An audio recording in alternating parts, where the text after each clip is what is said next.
Hi, I'm Zach Randall-Friedman. This is the Listen Up Girl podcast, and I'm giving you the news for LGBTQ plus community for Sunday, August the 2nd, 2026. We've got 6 stories for you today. A Democratic campaign disaster in Ohio, a scouting organization quietly erasing its vulnerable members, and one genuinely joyful piece of news to send you into your week.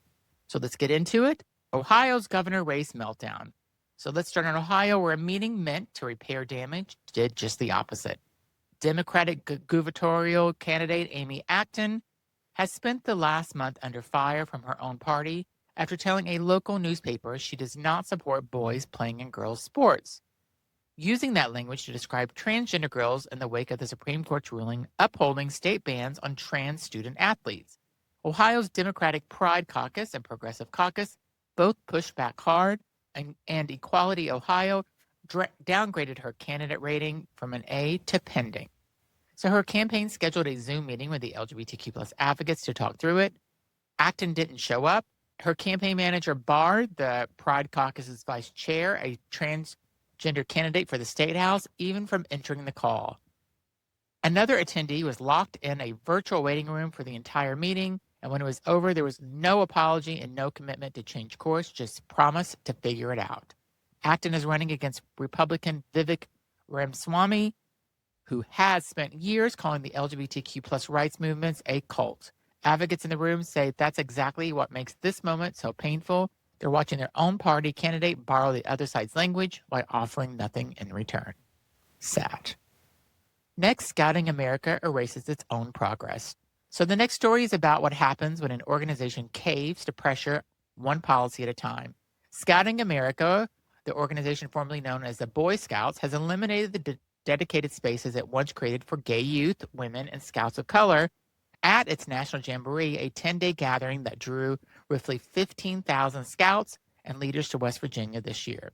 The change comes after months of pressure from the Defense Secretary Pete Hegseth, who threatened to pull the Pentagon's century-old support for the organization unless it had abandoned what he called woke policies. Scouting America has allowed transgender youth to join programs matching their gender identity since 2017 and admitted girls since 2018. Under the new agreement, membership is based solely on sexual assigned at birth. A DEI-related merit badge has been cut, and the organization has committed to keeping biological boys and girls out of shared spaces like tents and showers. Some longtime scouts told reporters they skipped this year's Jamboree entirely rather than take part in an event that no longer reflected the inclusive organization they signed up for. I wouldn't have gone either. Next, a Democrat think tank's new playbook. This story is about strategy, not just backlash. The Center for American Progress, one of the most influential Democratic-aligned policies shops in Washington, released a new report this week called Ending the Backlash on LGBTQI plus Issues. It reaffirms strong support for gender-affirming care, military service, and anti-discrimination protections. But on the athletics, it breaks from where the party has stood, saying restrictions on transgender athletes may be appropriate depending on the sport and level of competition, with those decisions left to the schools and governing bodies rather than politicians. The report's lead author, Caleb Smith, who is transgender himself, says the goal is to lower the temperature without abandoning the community. But trans advocates are convinced, some worry, that handling the decision to sports governing bodies just moved the exclusion one step removed from politicians without actually stopping it. It's a preview of a fight Democrats are clearly having internally, and the Ohio governor's race, which we just talked about, is Exhibit A of what happens when that internal fight spills onto public view. Our next story is a food bank would rather go empty. Now to West Virginia, where a food bank shelves are bare, and it's by choice. A pastor who runs God's Storehouse Food Bank in Bluefield, which has fed up to 1,800 families a day, posted a video showing his freezers completely empty. Why? Because he's refusing donations from Feeding America and other suppliers he said that are connected to gay rights movements. In his words, I'd refuse to receive food from anybody that is tied into that. Feeding America is the nation's largest hunger relief charity, and it works essentially with any organization willing to help feed people. This pastor turned that help away, and after backlash, posted a follow-up video trying to walk it back as a misunderstanding about vendors rather than donors. even though his original message made no such distinction. Meanwhile, families who relied on that food banks are the ones that are actually going without.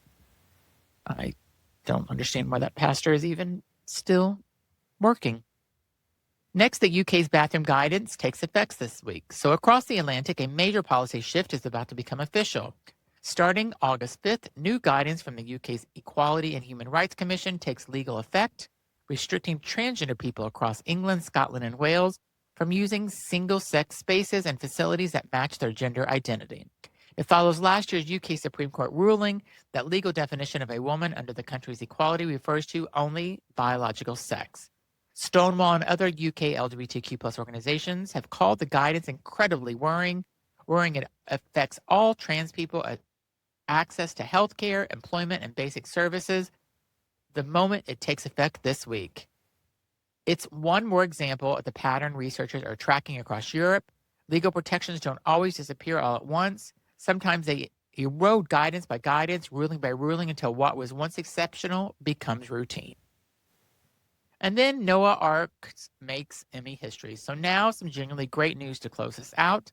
Noah's Ark, the movie, the reunion film that brought the original cast back together for the franchise's 12th anniversary, just earned its first Emmy nomination for Outstanding Choreography.